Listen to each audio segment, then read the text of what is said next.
రంగారెడ్డి జిల్లాలో శంషాబాద్ మున్సిపాలిటీ పరిధిలో డీసీపీ కార్యాలయం పక్కన మహిళలకు చిన్నారుల కోసం నూతనంగా ఏర్పాటు చేసిన 33వ భరోసా సెంటర్ను Telangana DGP Shivadhar Reddy, Telangana women safety wing general police additional director Charu Sinha, Cyberabad CP Avinash Mohanty ప్రారంభించారు.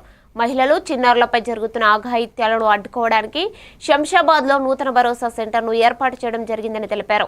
రాజేంద్రనగర్ నియోజకవర్గం పరిధి 9వ పోలీస్ స్టేషన్లకు అనుసంధానంగా ఈ భరోసా సెంటర్ నడుస్తుందని డీజీపీ స్పష్టం చేశారు.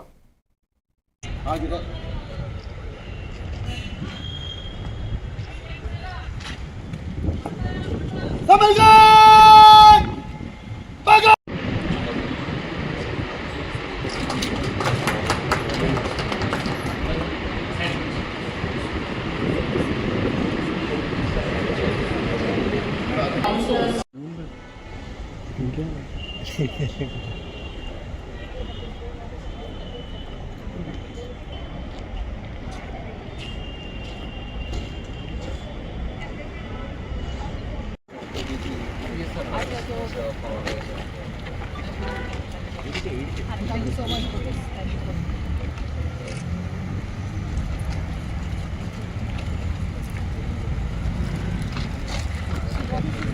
ఇక్కడ ఇప్పుడు ఇనాగ్రేట్ అయింది 33వ భరోసా సెంటర్.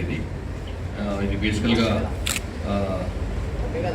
విమెన్ అండ్ చిల్డ్రన్ ఎవరైతే ఈ వైలెన్స్, హింస, అబ్యూజ్, డిస్ట్రెస్, రేపు ఇట్లా పోక్సో కేసులలో గురైనారో అట్లాంటి విక్టిమ్స్ కోసం అని చెప్పి ఈ భరోసా సెంటర్స్ ఓపెన్ చేయడం జరిగింది. ఇది మొదట 2016లో హైదరాబాద్లో ఓపెన్ చేసిన తర్వాత ఇది 33వ సెంటర్. ఇందులో మొత్తం 24 జిల్లాల్లో 6 పోలీస్ కమిషనరేట్లలో ఈ భరోసా సెంటర్స్ ఉన్నాయి. ఈ నెక్స్ట్ రానున్న రోజులలో మిగతా జిల్లాల్లో కూడా ఇవి ఏర్పాటు చేస్తాము. ఇందులో